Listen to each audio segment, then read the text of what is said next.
I was watching this new trailer for a documentary on HBO, Thoughts and Prayers, and it's about the epidemic of school shootings, right? And it's just a clip, and it's a two, I don't know, high school kids, boy and a girl, and the girl is talking about how in her backpack she has a first aid kit, and she said it's there. That way, if something happens, I can try to help my friends. I can try to help if something happens.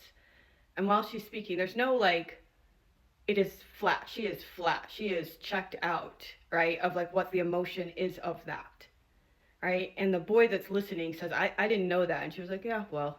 And he's holding back tears, but doesn't let them fall. And it occurred to me that part of, I thought like part of maybe why it feels like we are in a meaner, less kind, less empathetic societies for the last 30 years. Kids have gone to school knowing that they may not come home.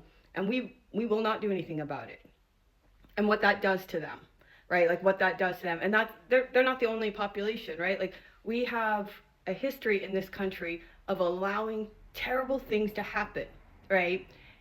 Without ever thinking like what does that do to a person? Right? What does it do to kids to go to school and resign yourself to I may not come home.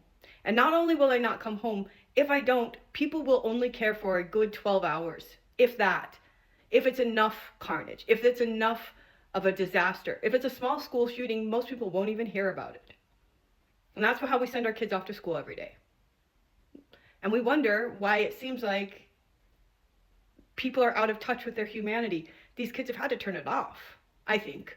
It's an opinion. These kids have had to turn it off because how do you go to school knowing no one cares if you live or die, but then you hear all the rhetoric and probably at home about like the sanctity of life and babies and all of that, and you have to make peace with the fact that you only care when it's unborn.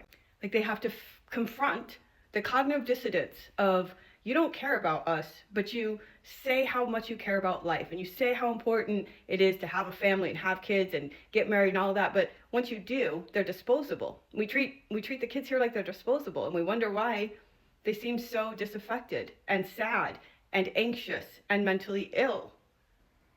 I don't know. It just really did make me think like I guess that girl's disassociation. It really brought it home like we force these kids to disassociate from how they feel because how terrifying, how absolutely terrifying every day, day in and day out, facing that in school.